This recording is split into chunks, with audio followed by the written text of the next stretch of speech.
Hello guys, welcome to my channel.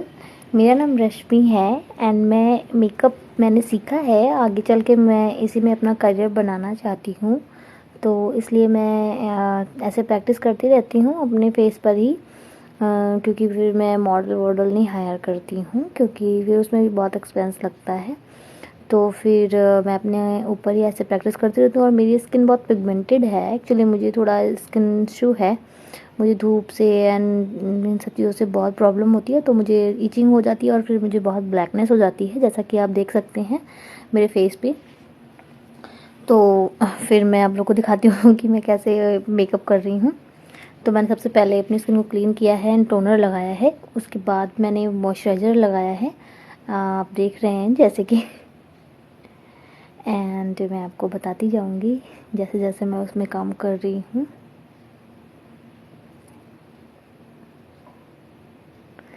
Moisturiser को लगाने के साथ साथ आपको एक अच्छे से उसे मसाज करना होता है, अच्छे से स्किन में ऑब्जर्व कराना होता है, जिससे जितना अच्छा मॉइस्चराइज़र ऑब्जर्व होगा उतना अच्छा मेकअप अंदर से ग्लो करेगा। तो बहुत अच्छा इफ़ेक्ट आता है इसका।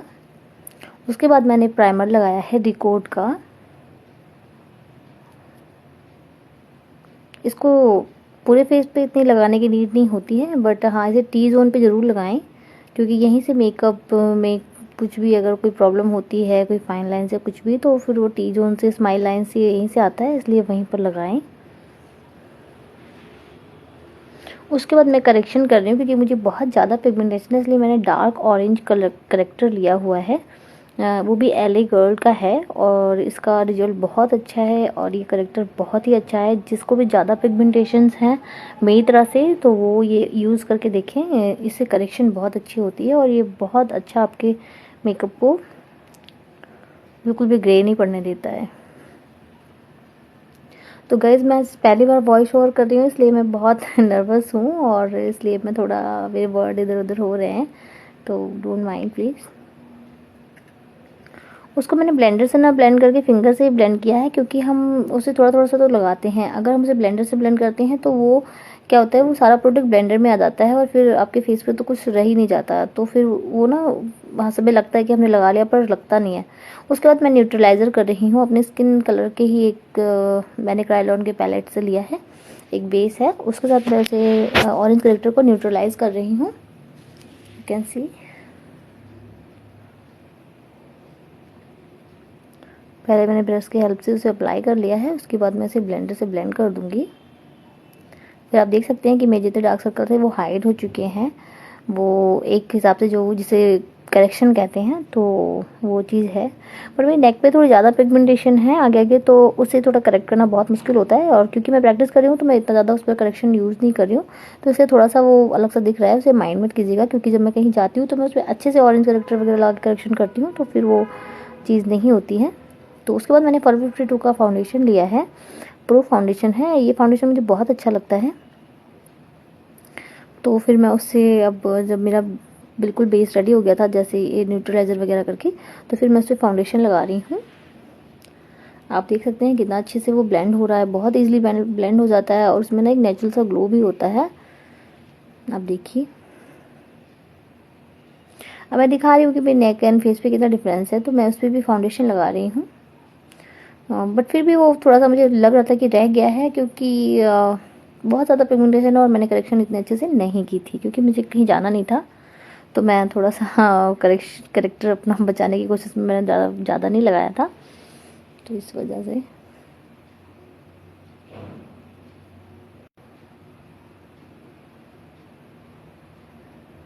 अच्छे से लगाएं। जब भी आप फाउंडेशन लगा रहे हैं तो आपको एक एक एजेस पे ध्यान देना होता है, कि कॉर्नर पे, क्योंकि वो छूट जाता है ना, फिर वो बाद में बहुत अजीब सा दिखता है। उसके बाद मैं लिक्विड हाइलाइटर कर रही हूँ, जो हमें अपने फेस में जो हाईलाइट पॉइंट्स होते हैं वहाँ पर हमें ये करना होता है। वैसे अगर हमें लॉन्ग लास्टिंग मेकअप चाहिए तो हमें लिक्विड कंटूर एंड ब्लश भी यूज़ करना होता है, बट मुझे अभी मैं जस्ट प्रैक्टिस कर रही थी, इसलिए मैंने उसे अवॉइड किया है। मैं सिर्फ पाउडर कंटूर उसके साथ ही करूँगी, ब्लश के साथ। तो मैंने ये हाईलाइटिंग कर ली है, थोड़ी सी लिक्विड हाईलाइटिंग इसे कहते हैं। कंसीलर के साथ, वो मेरा स्विस ब्यूटी का था। एंड इसका भी रिज़ल्ट बहुत अच्छा है, ये बहुत ही अफोर्डेबल है एंड इसका रिज़ल्ट भी बहुत अच्छा है। उसके बाद मैंने देखा कि मेरे नेक एंड फेस में कुछ ज़्यादा ही डिफरेंस दिख रहा था, मैंने उस पर एक बार और थोड़ा सा फाउंडेशन लेके अप्लाई कर दिया है, क्योंकि मुझे डर था कि मेरा ऐसा वीडियो जा रहा है फिर आप लोग देखोगे कहोगे अरे नहीं इसको नहीं आता है तो मैंने थोड़ा सा कर दिया था, बट फिर भी वो थोड़ा इफेक्ट रह ही गया था क्योंकि करेक्शन अच्छे से नहीं हुई थी, मैंने आपको पहले ही बताया है।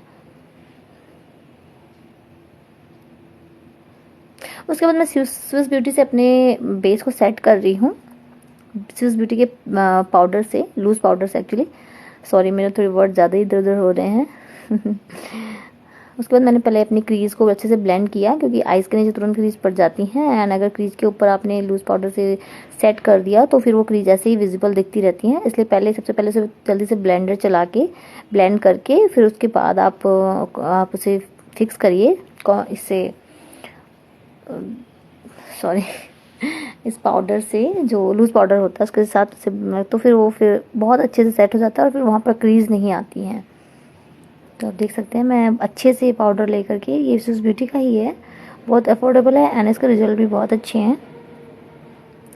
अच्छे से उसे आप सब जगह पे लगा के ब्लेंड करें। फिर मैंने उसके आंखों के ऊपर भी थोड़ा सा ब्लेंड करके और फिर मैंने उसे भी सेट कर लिया है, क्योंकि फिर हमें उस पर मेकअप करना होता है आई के ऊपर, तो उस पर ब्लेंड करने में बहुत प्रॉब्लम होती है, इसलिए उसको भी सेट करना मुझे सही लगता है। पाउडर के थ्रू सेट करना आई मेकअप के पहले बेस को मुझे सही लगता है। उसके बाद मैं कॉन्टोर कर रही हूँ आई मैजिक की पैलेट से, थोड़ा सा, मुझे ज़्यादा मेरे फेस पे इतनी नीड नहीं है कॉन्टोरिंग की, बट थोड़ा सा मैं एक शेडो क्रिएट कर रही हूँ। और फिर मेरे पास छोटा इतना ब्रश नहीं था तो मैंने बड़ा ब्रश से ही उसको थोड़ा सा अपनी फिंगर की मदद से पतला बना के नोज़ पे कॉन्टोर कर लिया है। मुझे बहुत हंसी भी आ रही थी, बहुत फनी भी लग रहा था बट कैसे भी करके काम तो करना ही है। तो उसके बाद मैं ब्लश कर रही हूँ और उसे मैं अच्छे से कॉन्टोर के जस्ट ऊपर उसे अच्छे से ब्लेंड कर रही हूँ। आप देखिए, कोई भी आप मेकअप में कुछ भी कर रहे हैं, कोई भी स्टेप है, आपको अच्छे से ब्लेंड करके ही लगाना है, तभी उसका इफेक्ट अच्छे से आता है एंड इक्वल आता है। ऐसे नहीं कि कहीं भी पैचेस बन जाएं, क्योंकि आपने कहीं ऐसे, अगर हम अच्छे से ब्लेंड नहीं करेंगे ना तो कहीं लगा है कहीं नहीं लगा है, इसलिए ब्लेंड करना बहुत ज़रूरी होता है, इस बात का ज़रूर ध्यान रखें। उसके बाद मैं बेकिंग कर रही हूँ और ये बहुत फ़नी लगता है मुझे जब तक मेकअप डन नहीं हो जाता ये ऐसे लगता है हम भूत बन गए हैं, और मैं थोड़ी सी ऐसे एक्टिंग भी कर रही थी। तो ये मैंने बेक कर लिया है अपनी फेस को कि इससे ना थोड़ा सा और भी अच्छे से आपका बाद में जो है शार्प दिखता है फेस, जब हम इसे डस्ट आउट करते हैं। एंड जब हम आईज़ के ऊपर मेकअप करते हैं तो कोई भी चीज़, कोई भी शेडो अगर गिरता है तो फिर डस्ट आउट हो जाता है इसी के साथ, वो कहीं भी स्किन पे लगा नहीं रह जाता है। उसके बाद मैं कर रही हूँ आईब्रो को शेप दे रही हूँ एक्चुअली। अब देखिएगा, मैं कोई थ्रेडिंग वगैरह कभी करवाती नहीं हूँ, बट मैंने इसे इतना अच्छा मैंने शेप दिया है और ये मैं कर लेती हूँ एक्चुअली, इसलिए मैं कह रही हूँ कि अगर किसी की आईब्रोज नहीं भी अच्छे से बनी हुई हैं तो फिर मैं उसे शेप दे करके एक अच्छा सा क्रिएट कर देती हूँ जो सही लगता है। ऐसे नहीं लगता कि आपकी थ्रेडिंग बनी हुई नहीं है। देखिए आप, यू कैन सी।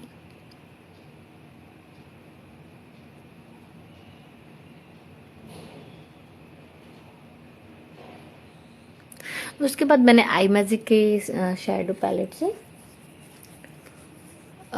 शुरू कर दिया है अपना आई मेकअप।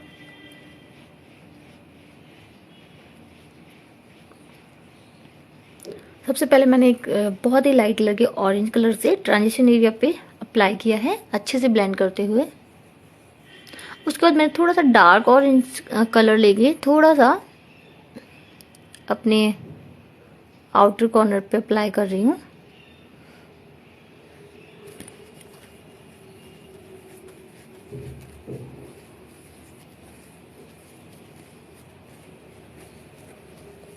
उसके बाद मैंने एक ब्राउन शेड पिक किया है एंड मैं उसे थोड़ा थोड़ा सा लगा रही हूँ अपने आउटर कॉर्नर के ऊपर, जहाँ पर हम लाइनर लगाते हैं वहाँ पर मैं वो डार्क कलर का, ब्राउन कलर का आई शेडो से थोड़ा सा ऐसे कर रही हूँ। जैसे आजकल जो स्मर्च आईलाइनर बहुत चला है, थोड़ा सा स्मोकी इफेक्ट दे रही हूँ मैं उसके साथ, और स्मर्च आईलाइनर का भी इफेक्ट, कुछ भी आप कह सकते हैं इसे। ये आई मेकअप बहुत इन में है आजकल, तो फिर इसलिए मैंने सोचा कि मैं आप लोगों के साथ आज वही शेयर करती हूँ।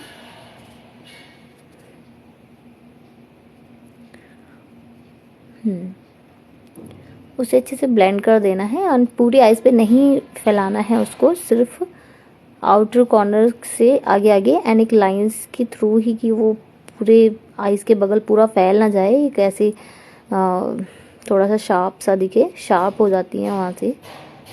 उसके बाद मैंने एक थोड़ा सा ब्लैक कलर भी सिर्फ बिल्कुल आउटर कॉर्नर पे अप्लाई किया था, एंड फिर मैंने उसे ब्लेंड कर दिया था कि जिससे वो थोड़ा सा सिर्फ साइड से थोड़ा सा डार्क दिखे।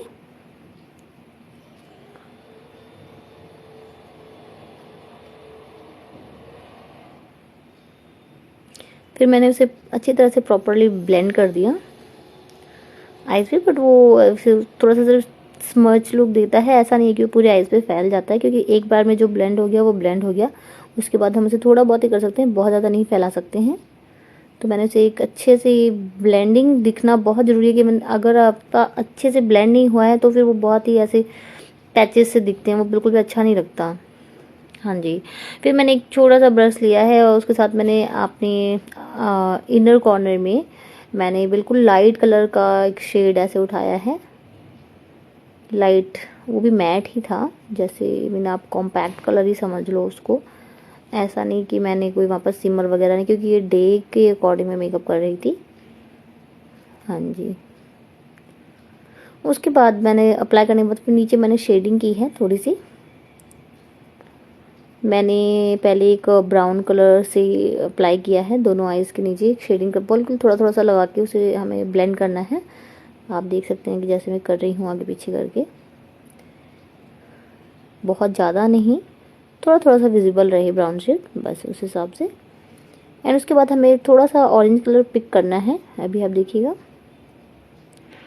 अच्छा, मैंने कर दिया है यहाँ पर उसको भी लगा के ऑरेंज कलर को थोड़ा थोड़ा सा लगाते हैं, जिससे थोड़ा सा इफेक्ट दिखे ब्राउन के नीचे। एंड उसके बाद मैंने ये अपने जो मैंने बेक किया हुआ था उसको मैंने अच्छे से डस्ट आउट कर दिया है। डस्ट आउट करने के बाद इससे क्या होता है कि अब आपका कोई भी शैडो, कोई भी पार्टिकल्स आपके फेस पे अगर गिरे भी होंगे ना, तो वो डस्ट आउट हो जाएंगे। एंड आप देखिए इस पे, इससे ना जो हम कंटूर जो भी कुछ करते हैं वो कितना अच्छे से, कितनी फिनिशिंग के साथ दिखता है, मतलब बहुत ही अच्छा सा लगता है, एक नेचुरल सा लुक आता है। उसके बाद मैंने इस पर सेटिंग स्प्रे लगाया है अपने पूरे बेस को सेट करने के लिए, क्योंकि कई बार इतना सारा पाउडर लगता है तो वो पाउडरी लुक आता है। तो फिर मैं उसे लगा के थोड़ा सा 1 मिनट छोड़ के, क्योंकि वो सूखता नहीं, मैं थोड़ा ज़्यादा स्प्रे कर देती हूँ, तो फिर मैं इसे ब्लेंडर की हेल्प से थोड़ा सा ऐसे कर देती हूँ। उसके बाद मैं क्या करती हूँ कि जैसे थोड़ा सा बेस जब थोड़ा सा गीला सा ही रह जाता है, जैसे वाटर तो नहीं होता है बट थोड़ा सा जैसे मुझे लगे ना थोड़ी मॉइस्चर रह गई है, अभी अच्छे से वेट नहीं हुआ है, उसके पहले पहले ही मैं अच्छे से ड्राई नहीं हुआ है, उसके पहले ही मैंने उस पर हाइलाइटर अप्लाई कर देना होता है। इससे बहुत अच्छा इफेक्ट आता है हाइलाइटर का, आप कभी भी ट्राई करिएगा। थोड़ा सा आपको लगे कि हाँ अभी मॉइस्चर है, भी अच्छी तरह से ड्राई नहीं हुआ है, और बस आपने उसी टाइम पे फटाफट से हाइलाइटर अप्लाई कर देना है अच्छे से ब्लेंडिंग के साथ, जैसे मैं कर रही हूँ अच्छे से हाइलाइटर। तो क्या होगा ना, ऐसे लगेगा आपके अंदर से नेचुरल ग्लो आ रहा है, वो हाइलाइटर जैसा लगता है, मतलब बहुत अच्छा इफेक्ट आता है हाइलाइटर का। एंड आप देखिए मैं कुछ ऐसे पॉइंट्स होते हैं जहाँ पर मैं फिंगर से हाइलाइटर अप्लाई करती हूँ, उससे क्या होता है कि ऐसे लगता है कि मीन ये ऐसे पॉइंट्स होते हैं कि यहाँ पर नेचुरल ग्लो आ रहा है, मीन बहुत ही ग्लॉसी सा मेकअप दिखता है। और मैं ब्लेंडिंग पे बहुत ध्यान देती हूँ, क्योंकि अगर ब्लेंडिंग अच्छे से नहीं हुई है तो फिर मेकअप फिर किसी काम का नहीं लगता मुझे हाँ जी। फिर मैंने आईब्रोज के नीचे थोड़ा सा अप्लाई किया है हाइलाइटर, छोटे से ब्रश की हेल्प से।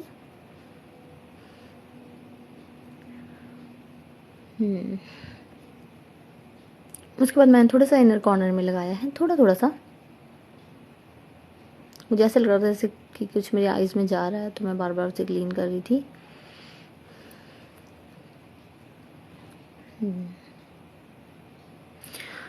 तो यहाँ पर होता है मेरा मेकअप डन। अब जो चीज़ रहती है वो तो रहती है लिपस्टिक। लिपस्टिक मेरा फेवरेट पार्ट है, एंड मैं उसे बहुत अच्छे से पहले लाइनर लगाती हूँ, लिप लाइनर, एंड उसके बाद मैं लिपस्टिक लगाती हूँ। वैसे मेरे लिप्स पे इतना शेप देने की नीड नहीं है, क्योंकि थोड़ा मेरा लिप्स का शेप ऐसा है कि मुझे अच्छे से लिपस्टिक अप्लाई करना है। वैसे भी मैं कर लेती हूँ, बट मैंने आप लोगों को दिखाने के लिए अच्छे से लाइनर लगाया है। पहले हमने लाइनर को लगा लिया है, अच्छे से शेप दे दिया है। एंड उसके बाद मैं एक पीच कलर के लिपस्टिक अप्लाई कर रही हूँ। एंड उसमें जो हमने लाइनर लगाया था, क्योंकि हमने लाइनर डार्क कलर का लगाया है, लगाते भी हैं, उसके साथ क्या है, हमें लाइनर को लिपस्टिक के साथ ऐसे ब्लेंड कर देना, मिक्स कर देना है, उसे अलग से दिखाना नहीं होता है। उसके ऊपर भी लिपस्टिक लगा के अच्छे से मिक्स कर, हल्का सा इफेक्ट वो लिपस्टिक के अंदर से दिखता है, तो वो एक बहुत ही अच्छा सा इफेक्ट आता है। एंड आप देख सकते हैं मेरा आई मेकअप कितना अच्छा लग रहा है। ऐसे मैं पहली बार वीडियो बना रही थी, इसलिए मैंने थोड़ा सा फ़ोन बहुत ऊपर लगा रखा था, तो इतना अच्छे से आया नहीं है जैसे होना चाहिए था। बट नेक्स्ट बार मैं ट्राई करूँगी कि मैं और अच्छे से वीडियो बनाऊँ, अच्छे से कैमरे को फिक्स करूँ, जो भी चीज़ें हैं। एक्चुअली कैमरा तो नहीं है, मैं अपने फ़ोन से ही वीडियो बना रही थी ये। हाँ जी, तो यहाँ पे मेरी लिपस्टिक अप्लाई हो गई है, बट मुझे ऐसा लगा कि नीचे की तरफ मेरी लिपस्टिक थोड़ी सी एक्स्ट्रा लग गई है, मेरी शेप थोड़ी सी टेढ़ी मेढ़ी हो गई है, तो मैं उसको करेक्ट कर रही हूँ। मैंने एक फ्लैट ब्रश लिया है, उसके हेल्प से एक थोड़ा सा क्रायोन का बेस लगा करके, एंड इस तरह से आप, अगर आपकी कभी भी लिपस्टिक इधर उधर थोड़ी सी निकल जाती है, तो आप उसे इस तरह से बिल्कुल सेट कर सकते हैं। ये बहुत अच्छा हैक है, मैंने किसी को देखा था ऐसे करते हुए। ये मैंने अपने अकेडमी से नहीं सीखा है, मैंने किसी और को देखा था। एंड यहाँ मेरा मेकअप डन हो गया है। बट हाँ, और डन होने के बाद मुझे याद आया कि मैंने मस्कारा तो लगाया ही नहीं। एंड आई लैसेस भी मैं वैसे लगाने वाली नहीं थी, बट मस्कारा मैं अच्छे से लगा देती हूँ, तो वो अच्छा लगता है। बट मैं भूल गई थी, तो फिर मुझे याद आया, अरे कुछ तो लग रहा है। फिर मुझे याद आया कि अरे नहीं, हम अभी अप्लाई कर लेते हैं।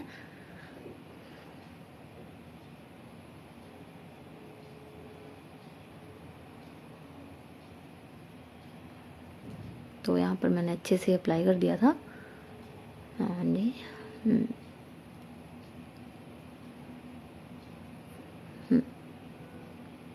अब मुझे याद नहीं रहेगा कि मुझे